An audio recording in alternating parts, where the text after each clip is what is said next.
Hello friends, NCERT learning की में आपका बहुत बहुत स्वागत है। इस वीडियो में हम लोग करने वाले हैं बुनकर लोहा बनाने वाले और फैक्ट्री मालिक। यह जो है चैप्टर का नाम है, यह जो है क्लास 8 का हिस्ट्री का चैप्टर नंबर 6 है।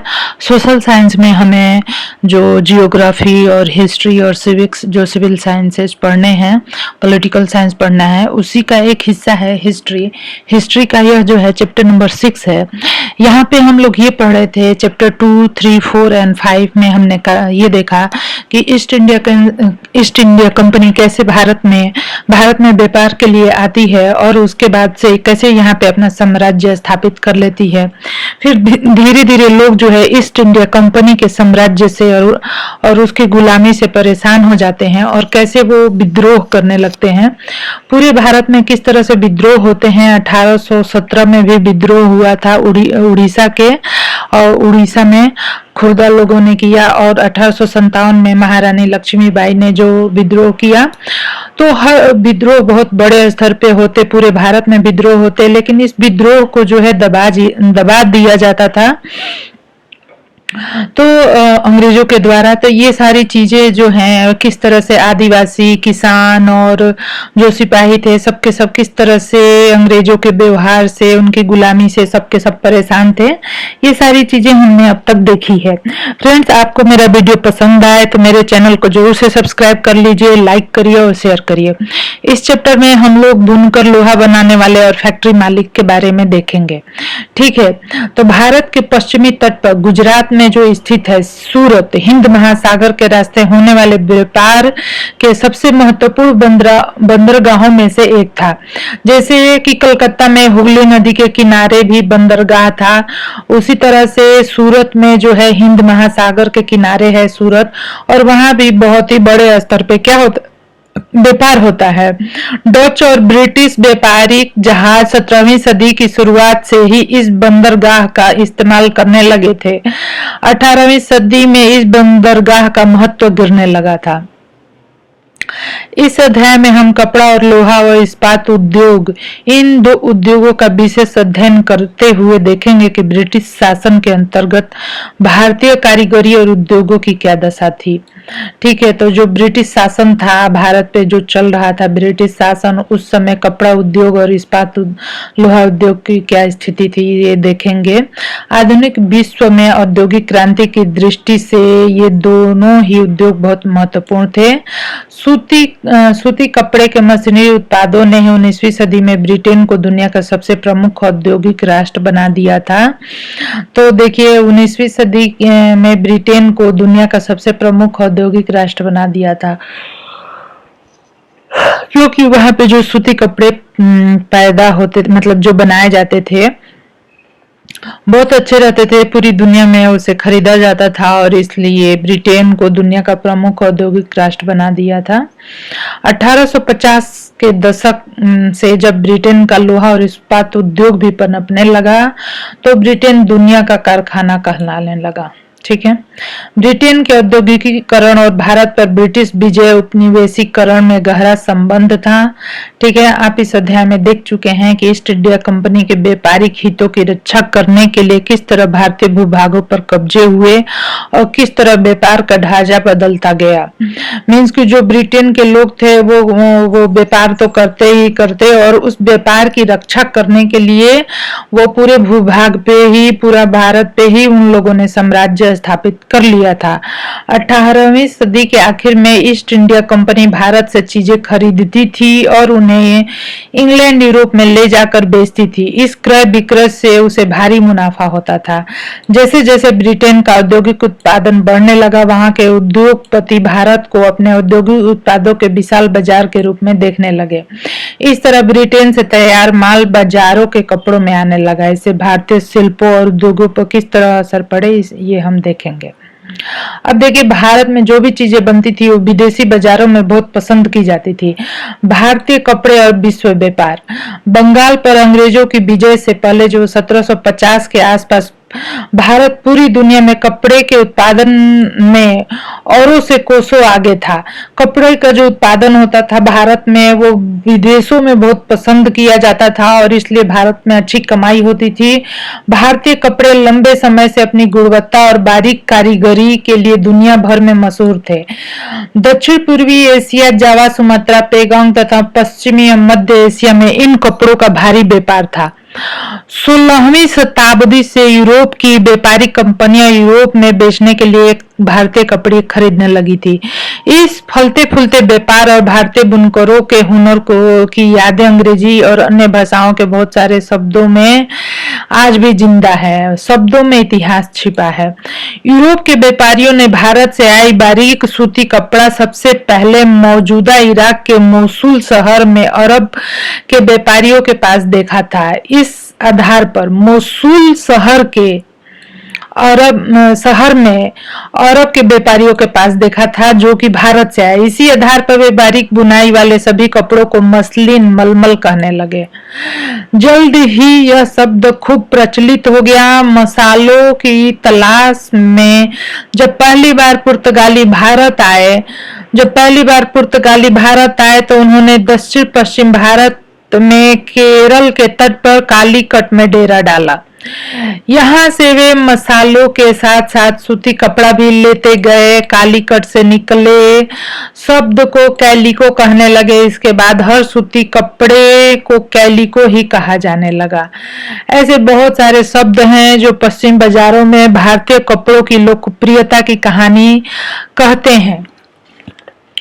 चित्र 3 में एक ऑर्डर बुक का पन्ना देख सकते हैं जिसमें 1730 में ब्रिटिश ईस्ट इंडिया, यह जो है चित्र 2 है, ब्रिटिश ईस्ट इंडिया जो कंपनी थी मुताबिक ईस्ट इंडिया कंपनी को कलकत्ता स्थित अपने नुमाइंदों के पास भेजा था।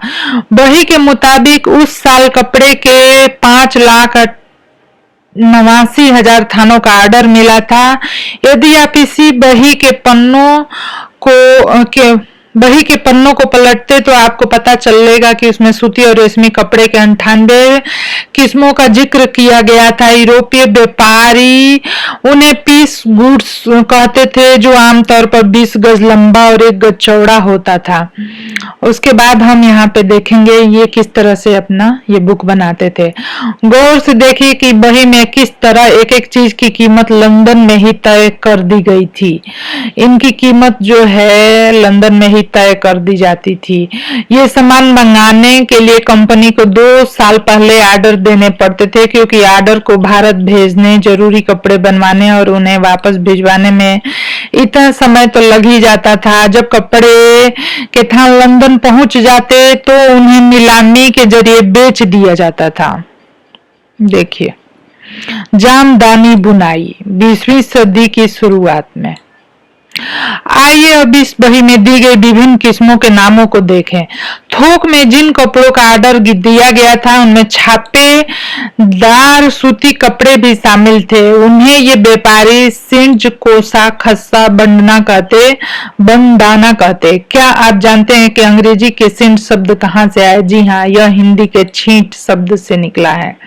छींट को ही वो लोग छींट बोलते थे, इस तरह से वो सिंट बन गया। छींट रंगीन फूल पत्तियों वाले छोटे छाप के कपड़े को कहा जाता था। 1680 के दशक तक इंग्लैंड और यूरोप में छापेदार सूती वस्त्र कपड़े की जबरदस्त मांग हो चुकी थी। आकर्षक फूल पत्तियों, बारीक रेशे और सस्ती कीमत की वजह से भारतीय कपड़ों का एक अलग ही रुतबा था। इंग्लैंड के रईस ही नहीं बल्कि खुद महारानी भी कपड़ों से बने परिधान पहनती थी।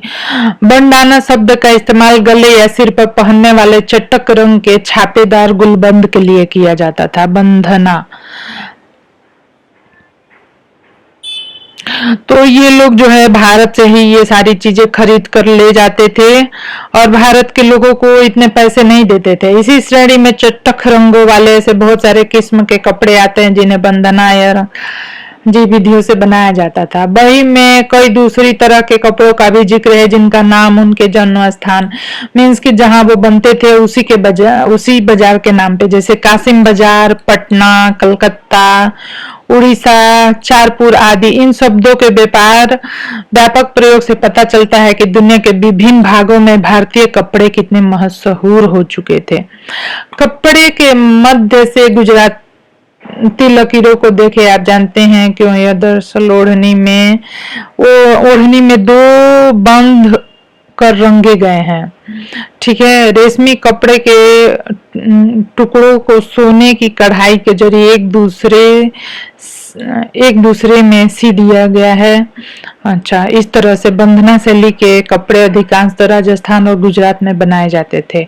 तो ये जो कपड़ा था, जो कपड़ा उद्योग था, वो भारत का जो कपड़ा उद्योग था वो बहुत ही उन्नत था। ठीक है, भारत का जो कपड़ा उद्योग था वो काफी उन्नत था। यूरोपीय बाजारों में भारतीय कपड़ा, जो यूरोपीय बाजार थे वहां पे भारतीय कपड़ों की भारी मांग थी। 18वीं सदी की शुरुआत तक आते आते भारतीय कपड़ों की लोकप्रियता से बेचैन इंग्लैंड के ऊन और रेशम निर्माता भारतीय कपड़ों के आयात का विरोध करने लगे, क्योंकि जो इंग्लैंड में जो कपड़े बनते थे और ऊन और रेशम के वस्त्र, उसे वहां के लोग पसंद नहीं करते थे, जबकि भारतीय कपड़ों को ज्यादा पसंद करते थे। तो इसी दबाव में 1720 में ब्रिटिश सरकार ने इंग्लैंड में छापेदारी छींटे के इस्तेमाल पर पाबंदी लगाने के लिए कानून पारित कर दिया। इस कानून को भी गैलीलियो अधिनियम ही कहा जाता था। उस समय इंग्लैंड में नए नए कपड़ा कारखाने खुल चुके थे। भारतीय कपड़ों के सामने लाचार अंग्रेजी कपड़ा उत्पादक अपने देश में भारतीय कपड़ों के प्रवेश पर पूरी पाबंदी लगा चुके थे। पूरे इंग्लैंड में केवल उन्हीं का कपड़ा बिके। इस क्रम में इंग्लैंड की सरकार ने सबसे पहले गैलीलियो छपाई उद्योग को ही सरकारी संरक्षण में विकसित किया। अब सफेद मलमल या बिना मांड वाले कोरे भारतीय कपड़े पर इंग्लैंड में ही डिजाइन छापे जाने लगे। तो भारत से ये लोग प्लेन कपड़ा मंगाते और वहां पे छपाई करते हैं। भारतीय कपड़ों के इस होड़ की वजह से इंग्लैंड में तकनीकी सुधारों की जरूरत दिखाई देने लगी और 1764 में जॉन के ने स्पिनिंग जेनी का आविष्कार किया, जिससे परंपरागत तकलियों की उत्पादकता काफी बढ़ गई। और 1776 में रिचर्ड आर्कराइट ने वास्प इंजन का आविष्कार किया, जिसे सूती कपड़ों की बुनाई में क्रांतिकारी रूप दे दिया गया और बहुत सारा कपड़ा बेहद कम कीमत पर तैयार किया जा सकता था। इसके बावजूद दुनिया के बाजारों पर भारतीय कपड़ों का दबदबा 18वीं सदी के आखिर तक बना रहा।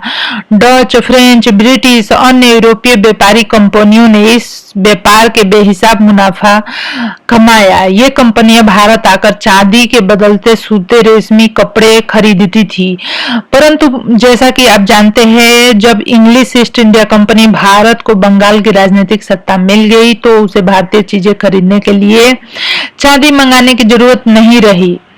ठीक है, तो इस तरह से तो क्या होता था कि इसके दुनिया के बाजारों पर भारतीय कपड़ों का दबदबा जो था 18वीं शताब्दी तक बना हुआ था, लेकिन डच, फ्रेंच, ब्रिटिश और अन्य यूरोपीय व्यापारिक कंपनियों ने इस व्यापार से बेहिसाब मुनाफा कमाया। ये कंपनियां भारत आकर चांदी के बदले सूती और रेशमी कपड़े खरीदती थी, परंतु जैसा कि आप जानते हैं, जब इंग्लिश ईस्ट इंडिया कंपनी को बंगाल की राजनीतिक सत्ता मिल गई तो उसे भारतीय चीजें खरीदने के लिए चांदी की मंगाने की जरूरत नहीं रहती थी। यहाँ पे दिखाया गया है कोचिन स्थित डच बस्ती का समुद्र से दिखता दृश्य। जो कोची है वो समुद्री बंदरगाह है, ठीक है, और वहाँ पे डच जो थे वो रहते थे, उनकी बस्ती थी 17वीं शताब्दी में। जैसे जैसे यूरोपीय व्यापार फैला, विभिन्न बंदरगाहों पर व्यापारिक बस्तियां भी बनने लगी। तो ये जो लोग थे ये समुद्र के किनारे ही रहते थे। कोचिन में डच बस्तियां 17वीं शताब्दी में विकसित हुई। बस्तियों के चारों तरफ स्थित किलेबंदी को देखिए, और चारों तरफ से किलेबंदी मतलब कि उनको सुरक्षा, वो अपनी सुरक्षा के लिए किलेबंदी भी करके रखते थे। हम बताइए, 18वीं सदी के आखिर में बुनाई के मुख्य केंद्र कहाँ कहाँ थे? तो आप देख सकते हैं, अवध में था, दिल्ली, सरहिंद, लाहौर, पंजाब, बुरहानपुर, सिंसेज, गुजरात, इन सारी जगहों पे था। यहाँ पे सफेद और चेक धारीदार सिंट और सिल्क कहाँ पे किस तरह के कपड़े जो है बुनाई किए जाते थे, ये चीजें हैं।